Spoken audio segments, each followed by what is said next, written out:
just opinions, so don't take it personally. Just because we don't like it, you can still be happy. Enjoy what you like, you're an adult. Yeah. BWN Productions, mask plus props and costume work. If you want a monster name, contact BWN Productions. Fast custom shirts, hundreds of t-shirts, all at reasonable prices. If you need custom work, contact Fast Custom Shirts.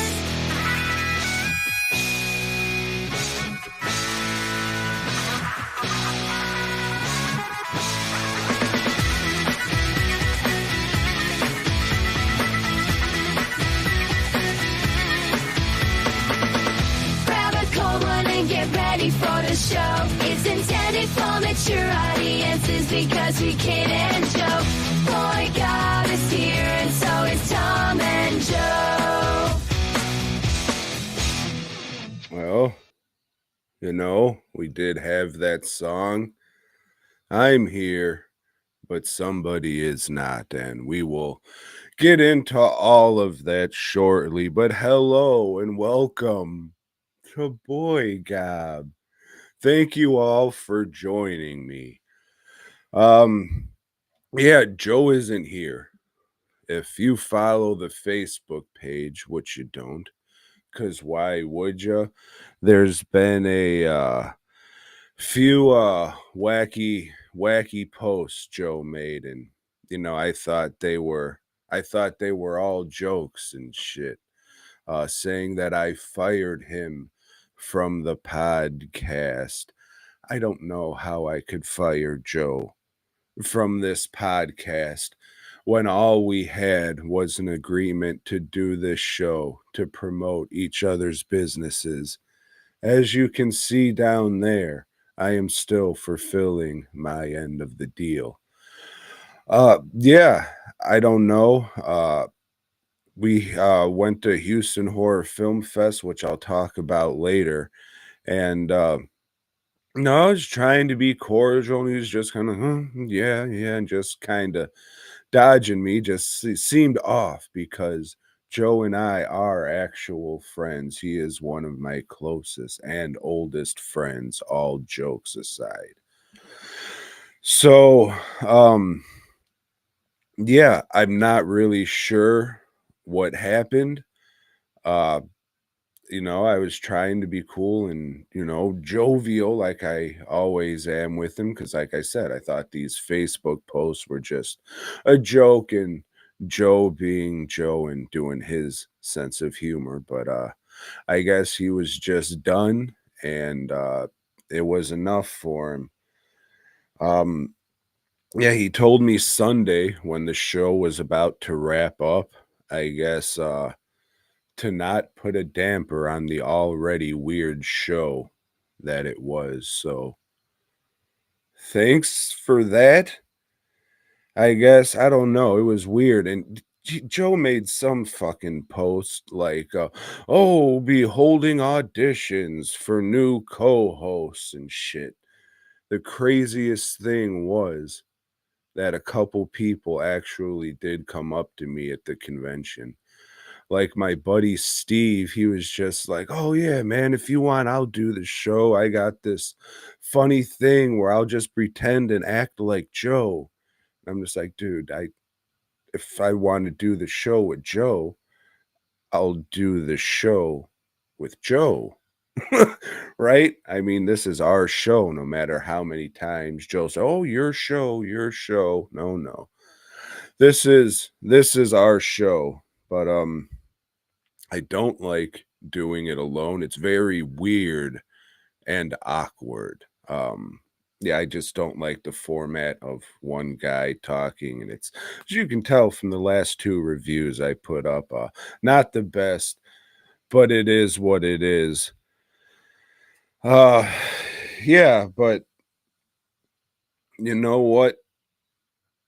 Somehow, somebody reached out to me and said, you know what, partner, I'd like to put some work in, and you know, I'll ride down that dusty trail, and we'll see if we can make this work. So, like I said, I'm still going to be promoting Fast Custom Shirts because that was the deal that I had with him. And he's still my friend. I don't know what to tell you, but he wants to make jokes and play like, oh, this is, you know, some just funny thing or whatever the fuck he's doing. He wanted me to get a new fucking co-host. So I got a new co-host. And without further ado, let's bring him in.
Ladies and gentlemen, without further ado, the man that is going to make you forget about that last fucking guy, your new friend and mine. I hope you're ready. God damn, I hope you're ready. Give it up. For the motherfucking legend, T-shirt Jose. Jose, thank you for fucking being here. You got some pretty fucking big boots to fill, but god damn it, sir, you got some pretty big fucking boots yourself. I am glad to be here, Tomas. Thank you so much. And it is actually Jose Camiseta, but I don't expect you to learn a different language, just being here. But I am very, very glad to be on the podcast that you and a fellow named Danny started so many years ago. Be part of this great legacy of podcast history. Sir, I hope with you we can continue to history. I don't know. I fucked that one up, but you'll get used to that shit. Anyways, Jose, let me ask you a question. How was your week? It was okay. Oh yeah. Hmm. Well, this is kind of funny because we both met at the Houston Horror Film Fest last week. It was kind of I was outside the lobby of the hotel smoking some reefer, and then I see this dust cloud starting to form, and then I hear a, and all of a sudden you come fucking riding in on that horse, and you say, "Well, you tell them what you said, Jose."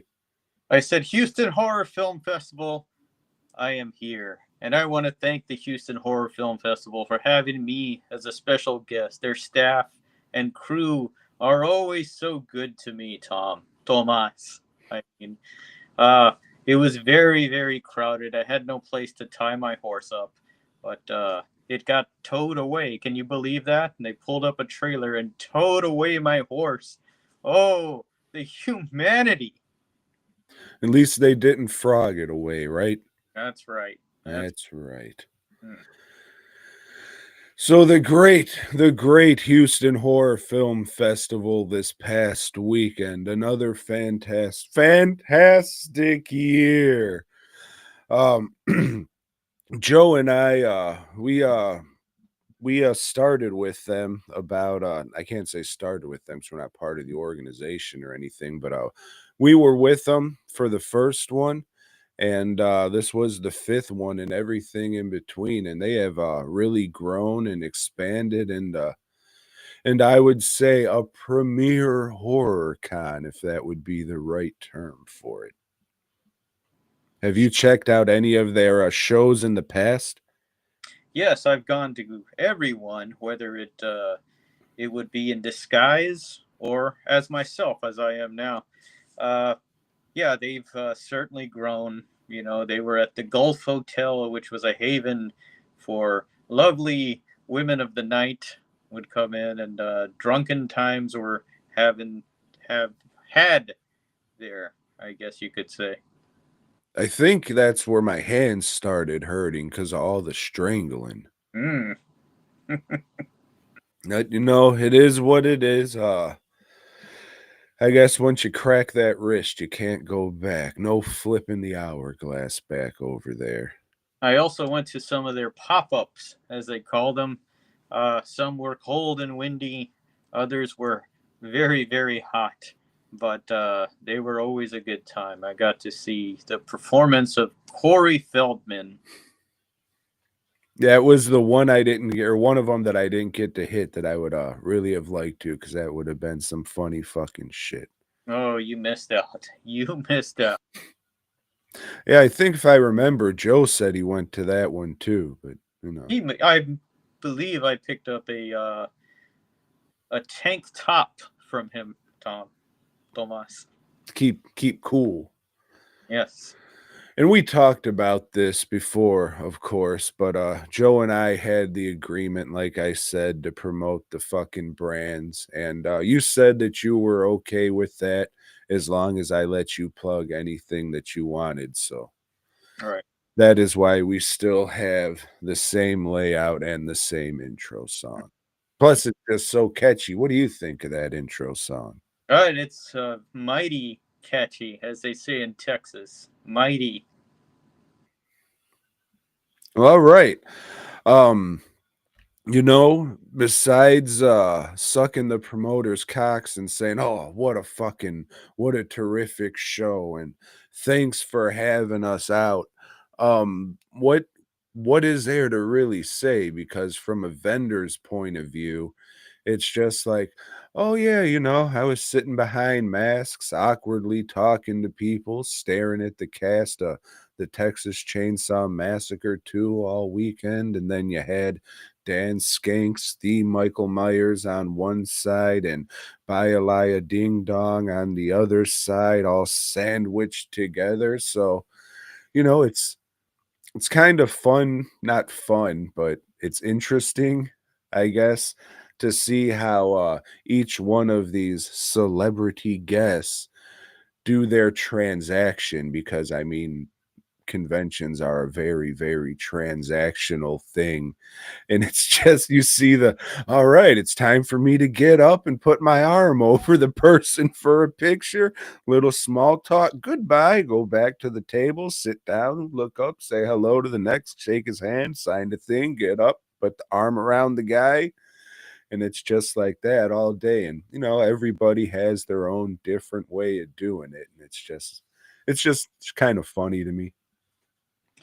I saw there was a new vendor there this year, Tomas, and I was hoping to get my nails did, as they say, but the line was just too long. Yep. The lovely and talented Lori Martino started good old DW Nails. So if any listeners out there want some reusable, customized press-on nails, or for you or your wife, we don't judge here on air. Hit her up at pumpkin.presson on Instagram, or just hit me up and I can relay the message.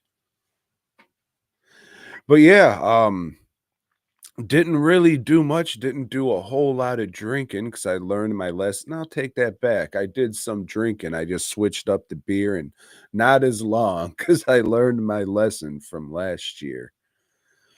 It's just yeah, it's as a vendor, all you can really say is, it was a really well put on show, really well attended, and I was treated way better than I deserved.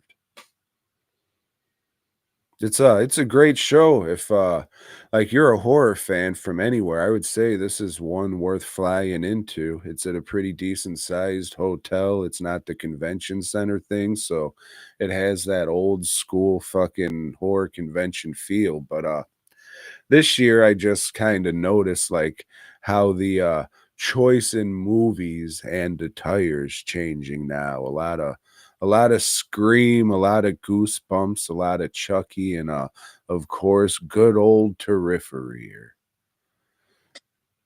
Yes, the attendees are certainly getting younger, and with that comes a different taste of movies. I guess like when we went in and were first attending cons as fans, uh, yeah, I guess the old guard that was there, still holding on to the creatures of the Black Lagoons and the Draculars and the Moomies. They were all everybody cares about is these slashers these days, and there ain't nothing to them slashers. Anybody can, swing a machete or, swing an axe at somebody. It's all just special effects. They don't know how to scare nobody these days. And yeah, yeah. That's right, my big buddy, my good buddy, old Roop in the chat. He's saying DJ Alec Vincent. Yeah, that's right. Me and him stopped in the old dance club for a minute to see what was going on there. And old DJ Alex Vincent was playing some not terrific music. So we promptly left. You ever heard of this guy? Alex Vincent, was he the not Wayne's World, the dudes that go travel in time and shit? Fuck if I know. Bill and Ted, is he one of the Bill and Teds? No, that was Alex Winters and Keanu Reeves. Okay, so Alex Vincent, I don't know, is he one of the Chuckies? Maybe. I'm not Mexican or gay, so I'm not 100%. But hey, man, you're clearly Mexican, so I don't know why you don't know that shit. Fun fact, the Chucky crowd consists 90% of Mexican and gays.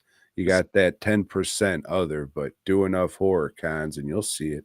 And autisms. That's the other 10%. Autistic gay Mexicans.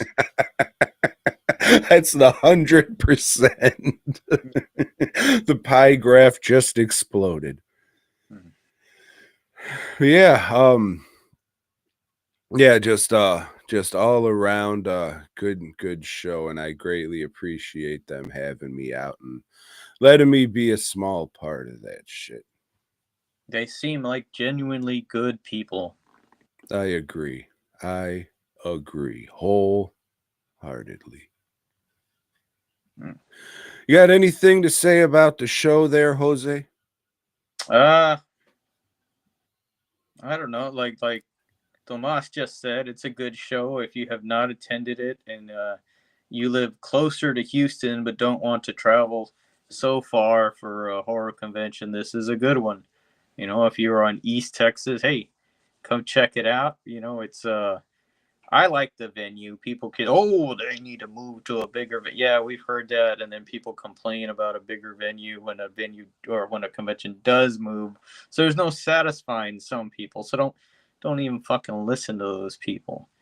You know, there's places around to eat. You know, some of them are good, some of them are not so good. But you like your basic shit like Chili's. You know, Tomas, you like Chili's, do you not? I wouldn't say I like it, but you know what you're gonna get, and if you go into it that way, it's fine. Yeah, yeah. So yeah, I mean, I dig it. I dig this show. I dig it a lot. You know, it's definitely with, you know, one of my two favorites that I do, you know, or three favorites that I do, but you know, I dig it. And you will too. Or fuck you. Exactly. Yeah, it was good shit. It sucks everything went down there with Joe, but Hmm. nothing I could do about that shit. Everybody's their own person and they do what they want. But Sometimes, Tomas, people just turn heel and there's nothing you can do but just keep on fighting the good fight. that's right, man. That's right. So surprisingly, have a few people watching this. If you're on YouTube, it would be terrific if you can smash that like button, pick the pieces up, and stick them straight up your candy ass. And if you haven't yet subscribed, that could probably help too. Mm-hmm. So yeah, all that shit, and I guess we'll talk about some movies. You want to do that? Sure, I watch movies, Well, Tomas. all right. If you don't mind, I think I might have watched a couple more than you. So Yes, not expecting to be on this program. I did not prepare very well, Tomas. it's all right. You got a week. See how it goes. So there, Jose. I watched a classic. Some would say a universal classic. The Creature from the Black Lagoon. Have you heard of this one?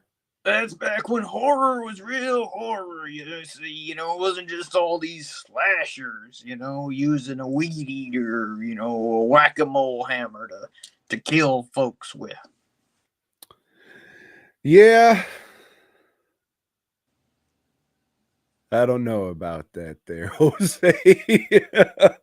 Besides it being a monster, I don't even know how scary this could have been at the time. This has always been my favorite Universal monster movie.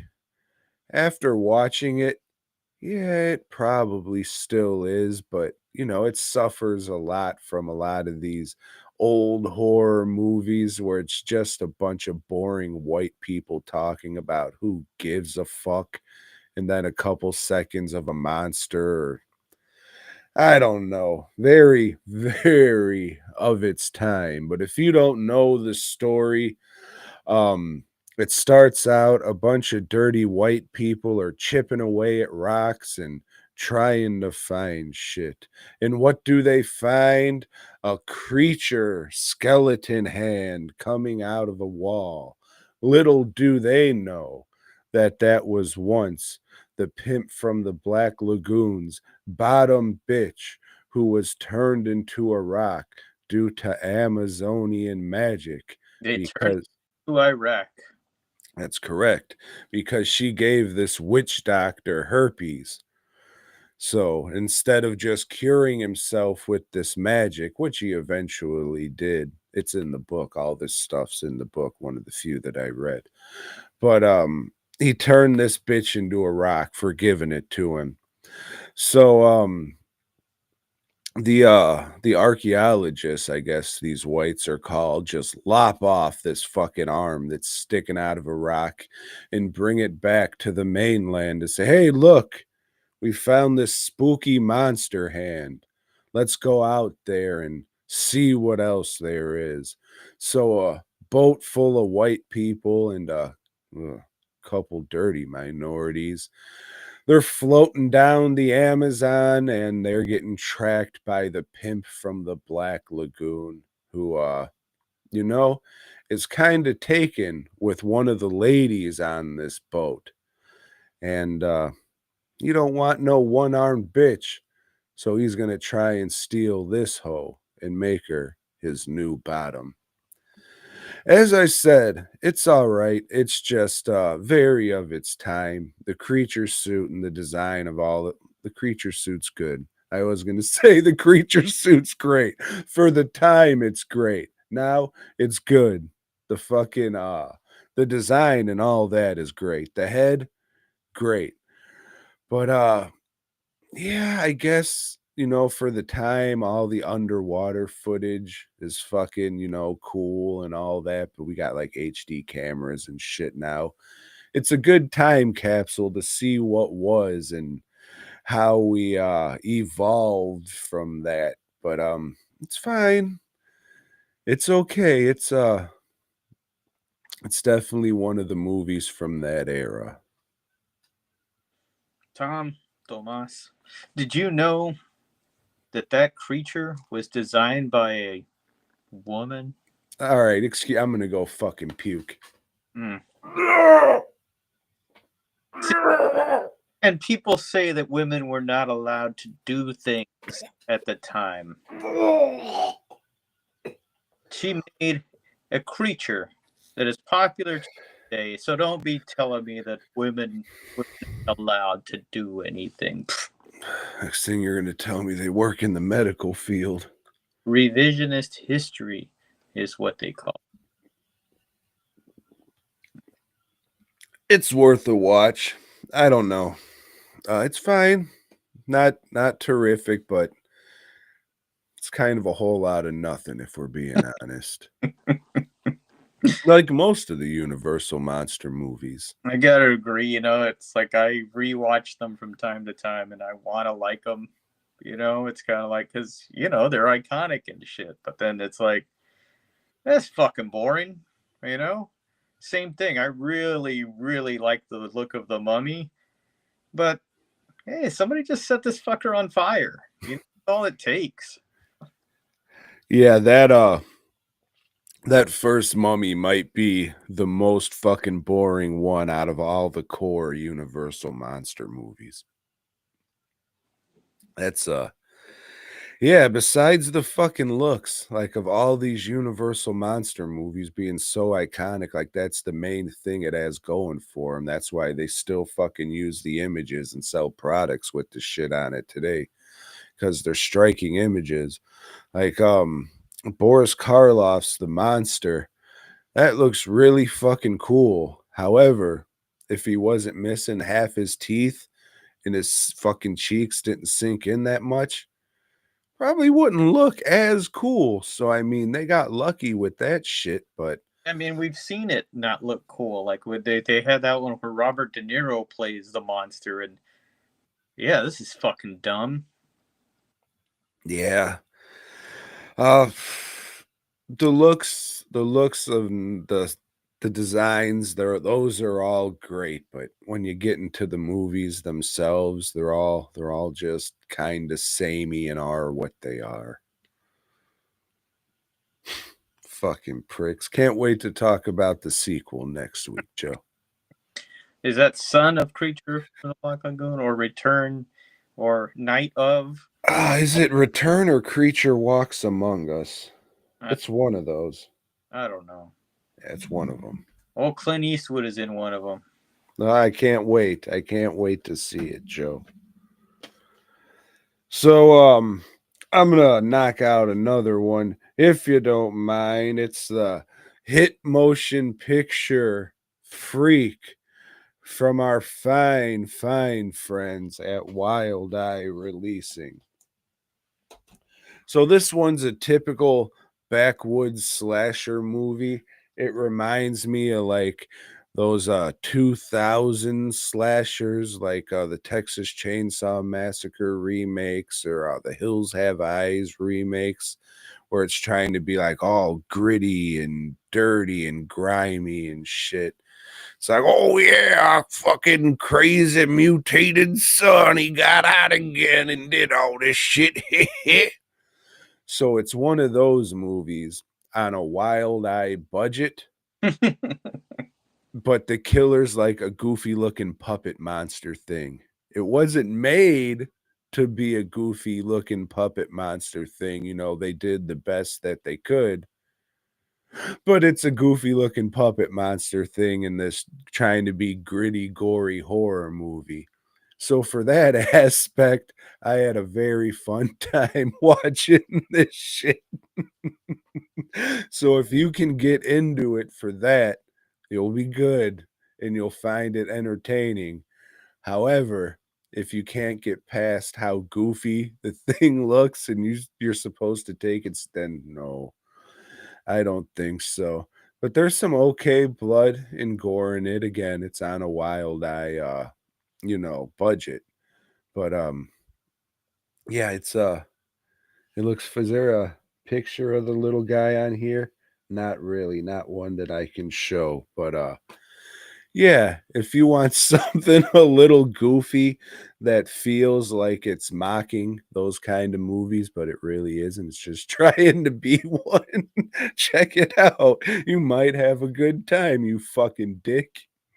Yeah, so you people with, a little budget, and can't make your own monsters. If you want a monster made, contact DWN Productions. Hey, but you gotta pay first. That's right. At least half up front. Yep. Appreciate that, Jose. Well, Tomas, I watched a 2025 motion picture because I hear that on this show you do a end of the year best of and worst of. Well, this 2025 movie is called Echo Valley, and it is a Apple TV original. I'm sure you've heard of this one because it's an Apple TV original, and Apple is world renowned. Everywhere you go, you see Apple this, Apple that, Apple. This movie stars Julianne Moore, the lovely redhead. She's been in a lot of movies like Evolution and Boogie Nights, and things like Shortcuts. All kinds of movies. She seems to work and work and work, and she should because she's a good actress.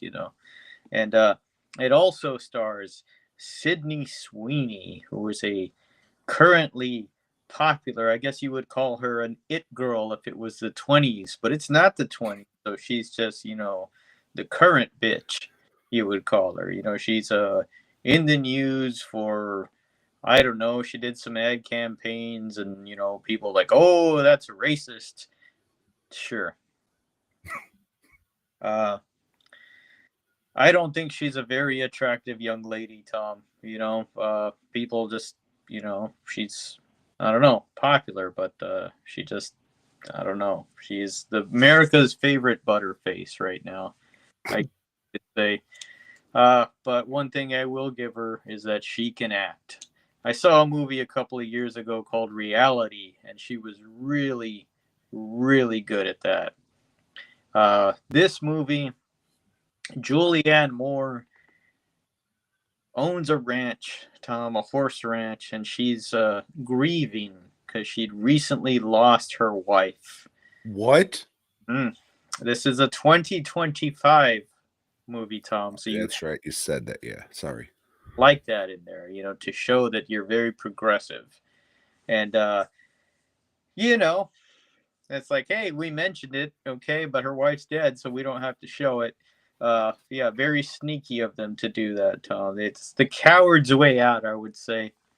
But anyway, so yeah, she's not doing too good, and then well, shit, the ranch is just losing money, because she's grieving, she's not working a whole lot. She needs to get off her ass, work. So she goes to her ex-husband and borrows like 10 grand so she can fix one of the barns or some shit. She's one of those lesbians, huh? Hmm. Yep. Mm-hmm. The ones with an ex-husband. And a daughter. Her daughter, Sydney Sweeney, pops up. I guess you can have your fucking cake and eat it too in the movies. Right. So her daughter has had some trouble with drugs in the past, Tom. She had done rehab for a while and whatever, and she just kind of takes off and comes back. But no, she says, "No, Mom, I'm clean. Let's hang out. Just came to visit you." And then some boyfriend of hers shows up, and he seems like trouble. And then this other guy shows up saying, "Hey, where the fuck's my money, bitch?" So apparently she lost some of his drug money and he wants it back. And well, like Mom, you gotta help me out, Mom. You gotta help me out. And the mom does, which is very stupid because he is a junkie.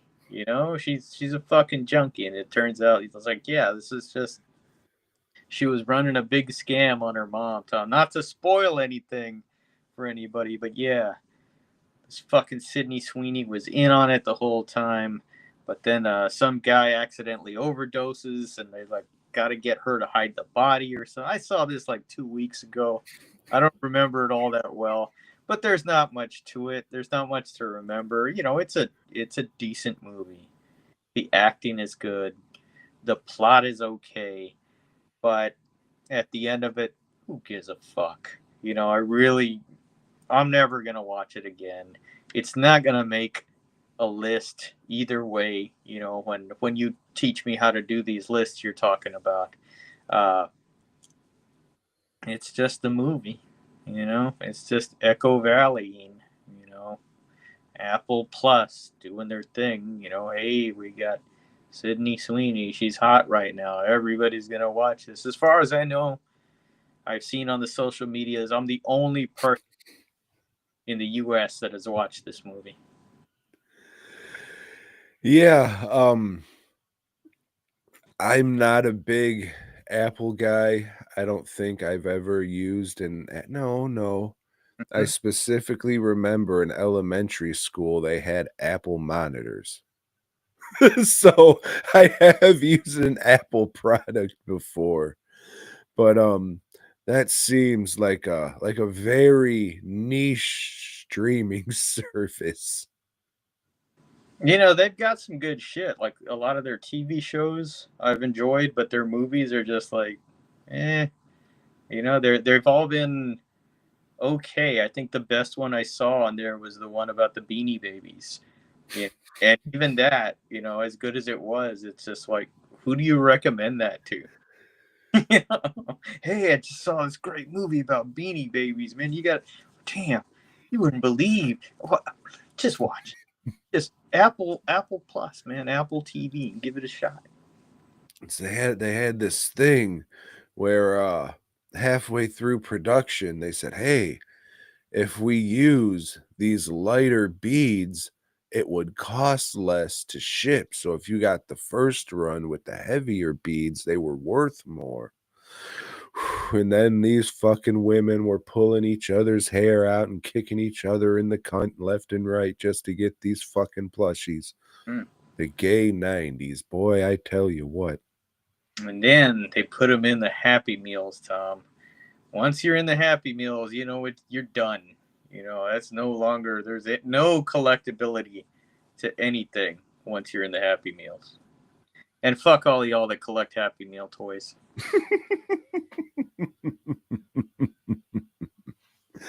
Oh shit, Joe. Well, it's Jose. Sorry, it's a force of habit. My bad, dude. Sorry, I'm the one that should apologize. I didn't even ask if we can use profanities on this program.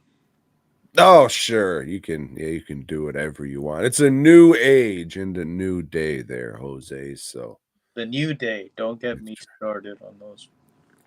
fuck. Yeah, I know you had some choice words for the one that plowed that poor little British girl. So it is what it is. You know what the fuck it is, Joe? What it is? Rambo, the fourth one. You know, from time to time, I'll say, God damn, that fourth Rambo movie is fucking awesome. You know, it's been a while, but I remember it being fucking awesome.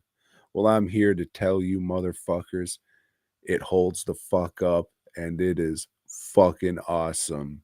Sure, that fucking first Rambo movie was trying to be a movie with a message and all that shit. But this one says, you know what the message is? Fuck the bad guys. Let's fucking kill them all in the goriest way fucking possible. And that's what they do for an hour and a half. They just fucking murder the shit out of people and blood flies the fuck everywhere. If you're into violent and gory horror movies, check out Rambo, the fourth one. It's terrific.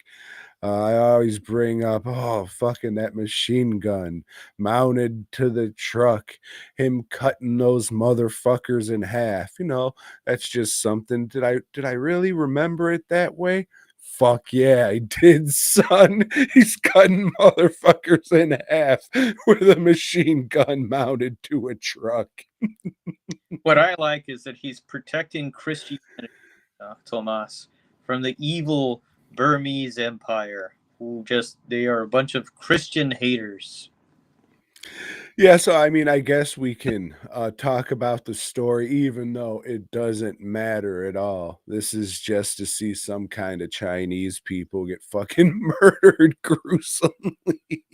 Dude, the fucking evil motherfuckers, they kill kids in this shit, and you see it, it is fucking crazy. You'd think this is some like wacky Italian movie made in the late 70s when they didn't give a fuck. But yeah, some stupid white fucks come and find Rambo on his snake farm, like he's a snake milker now. And he's like, hey, I heard you got a boat and you can drive us to this place. Yeah, you don't want to go there. Just go home. No, take us. All right, let's go. So they end up getting fucking kidnapped, and it's up to Rambo to get him back, because gosh darn it, he's a nice guy who's still got a taste for blood. And boy, does he get a lot of it. I mean, that's really all the movie is just fucking Rambo murdering the fuck out of Asian people violently. 5 out of 5 for me. This shit is fucking terrific, and definitely one of my favorite action movies, if not my favorite action movie. It would be probably between this and Stone Cold, but they're both pretty fucking great. But god damn, Rambo 4 goes hard as fuck. Everybody should watch that shit, because fuck yeah, son. Yeah, and this did give back some legitimacy to Stallone. You know, it kind of like, oh yeah, this guy did make some cool shit that I used to like to watch. You know, because he had veered off tremendously, and I think was making. You know, it happens when you get so much money in Hollywood, or the only people that can afford you have fucking stupid scripts and stupid movies. So you go do that shit because you know money's money. But then your popularity wanes because you did too many of those movies that are fucking stupid. So now you're trying to hit the international market, you know, and he was doing a lot of that shit. And, you know, I liked some of it, but I know most people didn't even bother watching it, you know. So this put him back to where he could start doing more of the shit that he wanted to do, you know, and he still is at this point, you know. He's yeah, just fucking managing his career really well. And now, from what I remember, it's too fucking dark because I got this lit like a dim-witted idiot. But from what I can remember, he directed this one. I think so. I think you're right. Yeah. I don't think he directed the one after that, which, it was still all right. But, you'll tell us all about that next week, I'm sure. I don't know because I seen that one in theaters So did and I. it came out recently. It's that I remember that one being okay. He's like fucking home alone in a fucking tunnel. It's pretty much like he goes to Mexico to beat the shit out of sex traffickers and Yeah. get his fucking you know, like when they say, "Oh, this is my uncle," but he's really just a friend of the family. Yeah. So he's going to get like his fake niece back from the family who didn't want her in Mexico. Yeah. That It needed a mummy in it.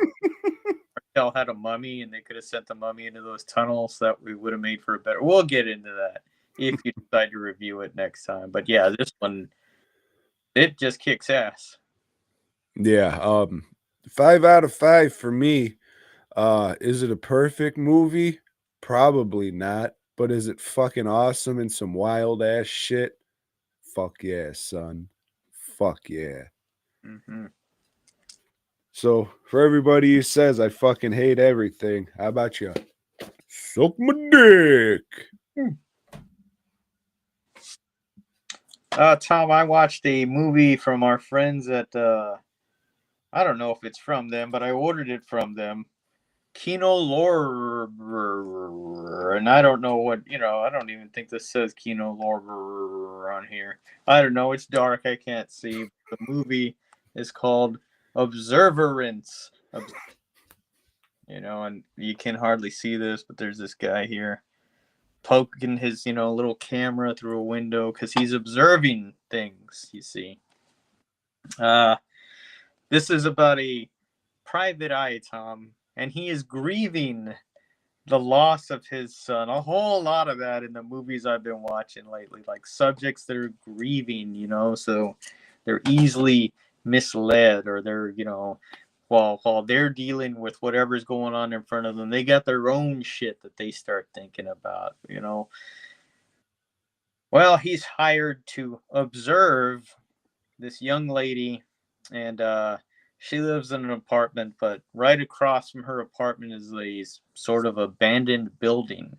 So he sets up shop there, gets his old camera, and he's just watching her all the time. Yeah, he's a peeping Tomas. Thank you for that, Miss Laurie. Yeah, just watching and watching. But whoa, what's going on here? There's just a noise in this derelict building. Let me go check it out. Wait a minute. That wasn't there earlier. I don't know. Fuck it. I'm going to bed. What's going on here? Why is my back all itchy?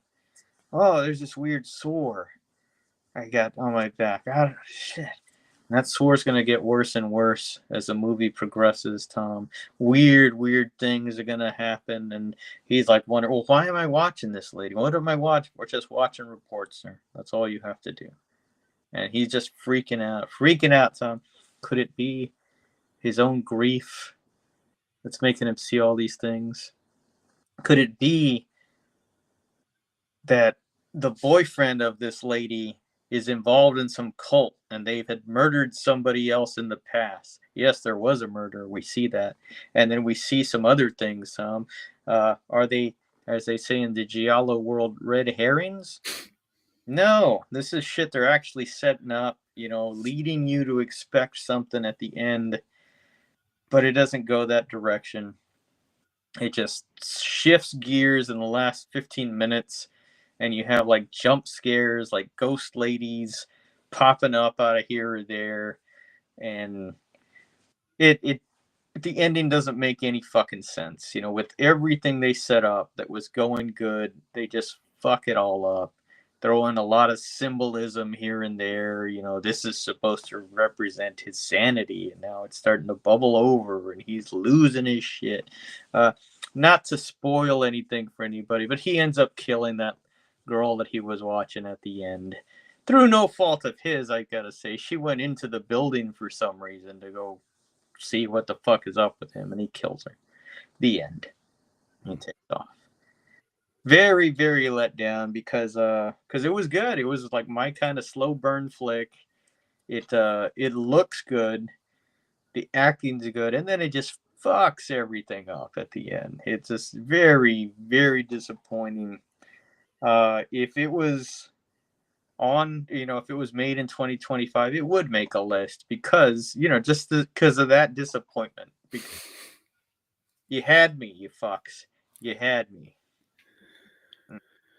Well, that's pretty good to hear that you're also a fan of the slow burn movies like Joe was. So, it's pretty kind of have some of the same dynamic, and you might review some of the same movies that he would have. So, that's good for the people who tuned in to hear his perspectives on that kind of stuff. Yes, we seem to have had similar tastes. It's good.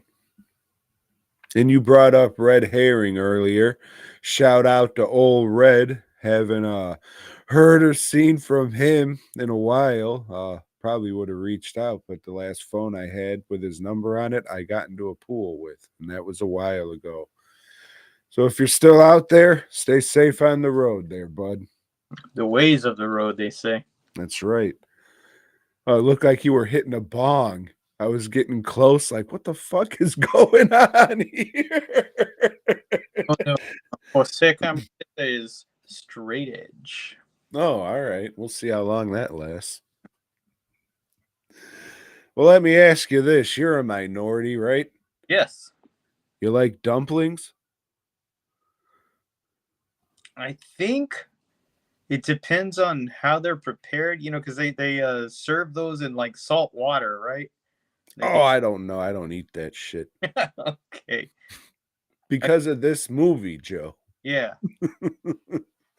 So I don't know. This came out early 2000s, first in the state as part of Three Extremes, a horror anthology. Forgot who the fuck it was released by, but this was sort of a big deal to people who it was a big deal to at the time of the release.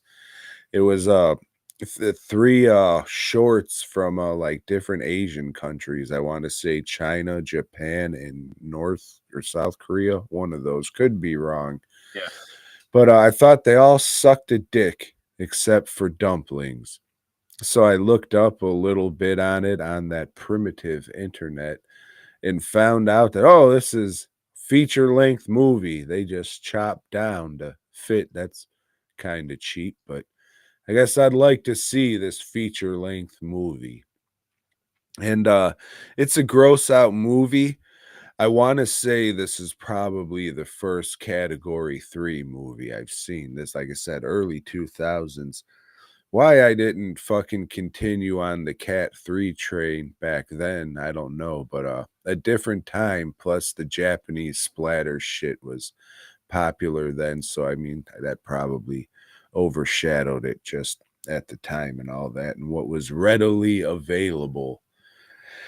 So, Dumplings, it's just a fountain of youth story, like the Rejuvenator, like fucking the Substance. It's just a horror themed fountain of youth story. But in this, the fountain of youth are dumplings made from fetuses. And it's just a gross out movie. You see a couple different fetuses getting prepared to be cooked and chopped up into dumplings and shit, and you see that.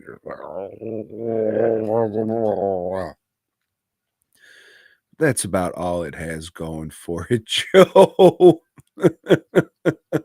I wish I could say, oh, yeah, this held up and it's so deep with all these nuances and this great story. It's just a gross out movie about eating fetuses made by some fucking wacky Chinese people. I still like it.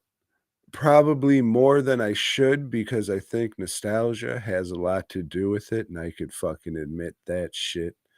But it's all right. An actress, she's not getting as much work as she used to. She hears about this lady who makes these dumplings that'll regain your youth. And honestly, the bitch don't seem like she's getting any younger or looking any better. So maybe there's like a translation error or something where it was just all a big joke, and this lady making the dumplings is just playing tricks on people to get them to eat this goofy shit. But yeah, that's really about it. If you want to see some just gross out, let's eat some fucking baby shit, watch Dumplings, I guess. If not, stay far the fuck away. Um, I think I'm gonna pick up the Arrow release of Three Extremes to see the short again, Mm. because I think that would hold up better, just because all the filler and bullshit is chopped out. I think it's I haven't seen uh the Dumpling short since I first rented it at Hollywood, because then soon after I bought the fucking feature length. So what's the fucking point? But I'm interested in going back and revisiting it, and I don't like fucking T Mike, even though I'll go back and watch his shit because I'm sure he had a fucking short on there. But Yeah, just in the first one. right on. But yeah, I like it. I don't love it. I've got that nostalgia for it in the heart, which is kind of gross and weird because it's fucking dumplings. But yeah, it's just kind of weird that I didn't seek out more category 3 movies after this. I mean, I saw Ricky O, cuz who the fuck didn't? But yeah, just kind of weird, but I like it, but not enough to pay to get anything signed or a picture with old what's her nuts. But yeah, if you just want fucking gross out shit, that probably just watch the short, maybe. I don't know. Do whatever the fuck you want to do. I'm keeping the DVD, so I mean, Yeah. that should say how much I like it. I don't know. You know, you do these reviews, and sometimes you just keep rambling on when you should just shut the fuck up. Well, I have both Three Extreme DVDs at the gym somewhere, Tom. It's kind of a mess in that gym, but I also have Dumplings, and I remember I watched the short, the Three Extremes first, and after I watched the feature length thing, yeah, I liked the short a whole lot more. You know, just very concise. I think they're 45 minutes long, if I remember right. Yeah, yeah. So no, I dig them. I need to watch them again, but you know it has been a while. But yeah, I'm on board with you, Tomas. That's great. I mean, I don't know. I don't know if Fast Custom Shirts has a Dumplings t-shirt or not, you know? Maybe if he was fucking here to promote his shit, I could check with him, but maybe you'll just have to go over to fucking Fast Custom Shirts, type in Dumplings, and see if it's there. I don't know. Best I could do. Fuck. So that's all I watched. And what we've been doing here for a few years, as I told you before, but it's just good to say it to set it up, is every so many weeks, Joe and I would switch back and forth and pick some kind of movie series or TV series or something that could be watched as a set for consecutive weeks. And since mine was up and Joe booked, I said, hey, do you have time to pick something and watch something? And I think you did, because I watched something you asked me to. Yes, this was from a director, and I can't pronounce his last name because it's Italian or something. This is something. Um, and this was a movie called Deadly Prey. Is it Deadly Breed? Deadly Breed. Yeah, That's right. Okay. Deadly Prey is pretty good, though. yeah. Well, Deadly Breed is not. Uh, and this is it's a weird one. You know, it's about a parole officer, Tomas, with a heart of gold. You know, he actually cares about these guys that are coming out of prison. He wants them to succeed. He wants them to go out and get jobs and, you know, have good relationships with their families and not do drugs. You know, just live straight edge. Don't go back to prison. Well, before we're introduced to a cop that is kind of like putting an army together. You know, a kind of a group of secret police, you could say.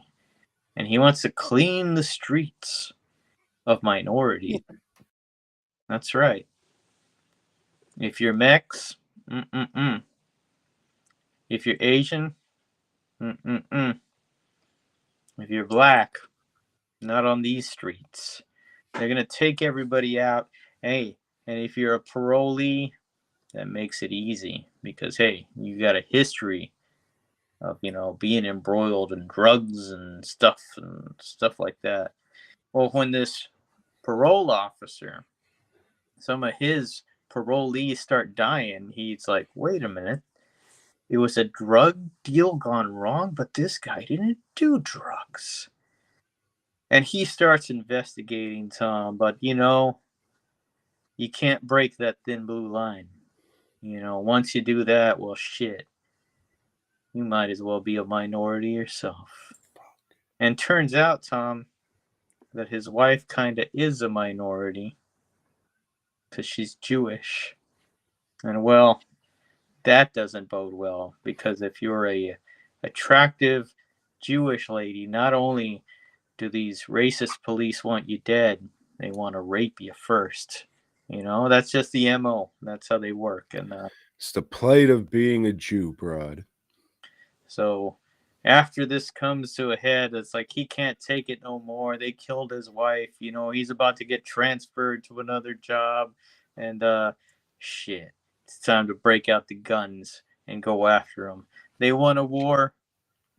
He'll give them a war they never believe. Fuck. This movie has a guy that's set on fire, and I kind of like that. That's one of the things I look for in movies. But it's weird, you know. It's shot on video. It does these weird camera angles at times that makes everything look really shitty. It doesn't really commit to the exploitation part of the movie, you know, and it doesn't commit to the action part really well. I mean, it tries to at the end, but they really don't know how to do it. And even though they got shit exploding, just looks all rather shitty, you know. They've got a villain. The main villain is a corrupt cop. That's always a good villain to have, right? But you know, we see he's multifaceted, Tom. He plays classical piano in his spare time. So we have a whole scene with the camera revolving around him and curtains blowing in the wind, and he's just there playing the piano. Ah. Yeah, it's a weird one, man. I mean, yeah, I kind of enjoyed it. Yeah, really the only thing this movie has going for it is Will Smith, but he's barely fucking used. And if you're not a fan of the guy, then you won't give a fuck. This is just slop that was made to be put on the fucking video store shelves at the time. It is very middle of the road. Like, yep, that was a movie. Not terrible, not good. Just okay, yeah, I see what you were going. You kind of know the direction to go, but then you don't. You just stop. So yeah, so like Tom said, this is for the video stores, and the reason you know that is you look at the cover, and William Smith is prominent on the cover. It's kind of like these movies that have Danny Trejo, you know, and like I always laugh, say, oh, they got Danny Trejo for a day. They only got William Smith for an afternoon. You know, like he's got maybe 5 minutes total screen time. You know, it's all his scenes are in the same office So it's just like, all right, let's get this shit over with. All right, now I gotta be somewhere. I gotta go. I gotta meet a friend. Yeah, it's nothing. Oh, well, you better get in there and tell them that this, and you better just make it right. All right, bye. We don't kill cops. Parole officer is not a cop. You fucking bitch. Yeah, when I said I enjoyed it, that's going too far. But I'll say this: when I watched it, I sat there and watched it. I didn't get up and start fucking sorting through books or whatever. I just I watched it. It held my attention, but that's not saying it's good. I like a lot of garbage, or I'll watch a lot of garbage. There's you know what? If you're watching this, give it a watch. Because are you like garbage? I know Tomas is a harsher critic than his former colleague or co-host was, Danny, but I would say give it a chance, because that's all of us need is a chance. Sometimes a second chance if you're coming out of prison. I would say watch other Will Smith movies first. Action USA, like if you want a wild action exploitation movie, Action USA is, then he's the bad guy in that one. Champagne and Bullets, Get Even, Road to Revenge, whatever cut you want to watch. Invasion of the B-Girls, where he Invasion of the B Girls. is a great hero in that one. And Boss End Person, who can forget that one? He's the evil white in that shit. If you haven't seen that, that movie is fucking terrific. That would also be a 5 out of 5. But this one, it's just what the fuck ever, man. It is what it is. It's there. You had potential to show that you kind of knew what the fuck you were doing. You just didn't for money reasons or what. You would think this kind of movie would have more explosions and at least people going "Ah!" and falling over and some kind of nudity or something, because that's the point. Let's put these things in a movie. We'll put it on VHS and it'll be on the shelf. But it doesn't have that shit. So it's just like, well, what the fuck? Well, we'll see if Mr. Pacadabduplex improves, as I'll be picking another of his films for next week. Do you know which one? I do not. It's all right. It's all right. Cut you some slack being your first show, you know. All right. It was in English and I couldn't read it, the name of the title. So I understand. once my Apple Translate gets to work on that. I understand there.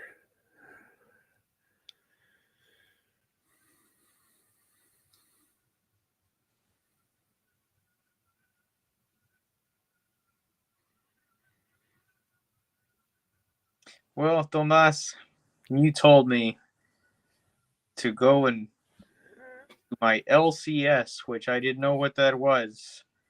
And you said you always talk about El Hombre Araña on this program. So I went to Goodwill and I found this.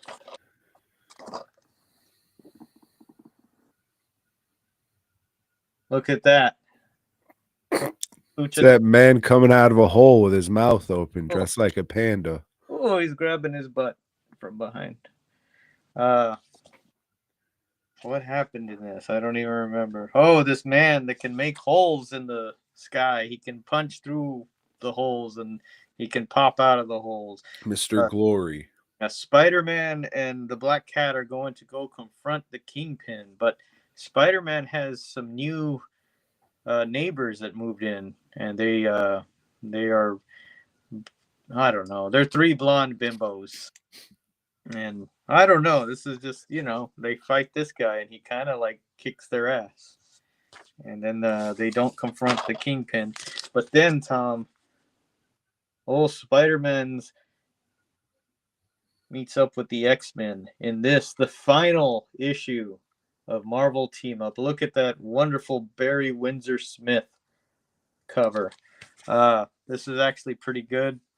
It's old Black Tomas's birthday, and his buddy Kane Marco, the Juggernauts. Isn't it his brother, like his stepbrother or something? They're buddies. They're best. Okay. Yeah, and he goes to get him the, I don't know, the gem of Sidorak or something that gave Kane Marco his Juggernaut's powers. And it gives Kane Marco half the Juggernaut's powers. So they're both Juggernauts now, two nuts. And they start duking it out. And then, Spider-Man tries to stop them. And they fucking fight Spider-Mans. And then the X-Men show up and they fight the X-Mens. And it's pretty good. Because it comes down to, it's about the friendship of Kane Marco and Black Tomas, and that's pretty cool because they don't show much of that shit. I dug it. But it's the last issue, so now next week I'm only gonna read two. Oh no, wait, what's this? They're starting another Spider-Man's title called Web of Spider-Man's. And then this one, they didn't have the original issue at the Salvation Army, but they had this. And here's what the original cover looks like. And I have this somewhere. It's somewhere in the gym, but it looks like this. Okay, because I was gonna say that cover definitely didn't look like art of the time. Yeah, this is Charles Vess, and this is a fucking badass cover. The interior is not. It's the same guy that Tom likes a whole lot. Ron Friends doing the old 6-panel grid again. Yeah, old Hobgoblins had kidnapped Liz Allen and Mary Jane, and he wants a book, one of the ledgers from the Green Goblin. He wants Harry Osborn to bring it. I don't know. Spider-Man lets him be a fucking bait so he can fight the Hobgoblins. And Spider-Man does. He beats the shit out of the Hobgoblins this time, just bitch slaps him here and there. But then, I don't know, the whole building's on fire. That the fucking pregnant Liz Allen's about to have her kid. Yeah. He's got to let the old Hobgoblins go. But you know who else? Who got let go? The black costume, Tom. It escaped from the Fantastic Four's building. Oh, shit. Guess I'll have to read Web of Spider-Man's next time to see what happens there. Fuck. Well, if I can stop you there, Jose, I'm going to be honest with you, even though you weren't honest with us and said that I told you that we read Spider-Man here. Because I thought with Joe gone, we weren't going to do that anymore because that was kind of his thing. So unfortunately, I did not read Spider-Man this week. However, since I know that you must have went back and saw the format of this show and you want to keep it going, I'll start reading them again next week. The train kept a-rolling, they said. That was always Joe thing, so I didn't know. I guess I didn't know. Yeah, sorry. My bad, dog. I'm man enough to admit when I'm wrong. That's good. Good. Was that the issue of Amazing Spider-Man?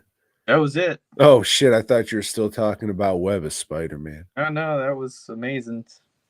Oh, and I didn't have to say shit. And I could have been like, oh, yeah, that episode or issue kind of sucked, didn't it? Fights the Hobgoblins. Really resolved. Were there any pumpkin bombs in it? Yes, there was. And even old Harry Osborn, gets some balls and starts chunking some pumpkin bombs at the Hobgoblin. Oh, shit. Now and go back and read it. Up issue. Peter Parker's goes on the roof and takes pictures of those new neighbors that some bikini shots, and ends up selling them to the Bugle. And old Robertson tells him, hey, this might be a change in I don't know, careers for you, different subjects to do. I don't remember if later on Peter Parker does like model camera shit for Mary Jane or whatever. He goes and takes these pictures, goes back to fucking develop them, puts that old-timey radio on, and Clarence Carter starts playing as he's developing these pictures. He's developing to the left, and he's developing to the right. Ooh, Peter Parker, Peter Parker, Peter Parker. Fucking prick. Yeah, well, I think this went pretty well for a fucking first try there, Jose, and I appreciate you fucking coming on and stepping up. Oh, you're welcome, Tomas. So you got anything to say? No, it's just thank you for all the folks out there that were welcoming me. I saw how many, kept on saying, "Oh, I'm Team Tom. I'm Team Tom." So that Joe guy you're talking about, he must feel pretty bad. I wouldn't want to be him. Well, I'll tell you this there, Jose. Never once did I say I was Team Tom. I was always Team BOYGOB. Then, now, forever. BOYGOB? That just means come. Oh, okay. All right then, everybody. Thank you for whatever the fuck this was. I hope you enjoy. Hey, we hope you enjoyed it. And until next time, now you can hit them with it. BOYGOB.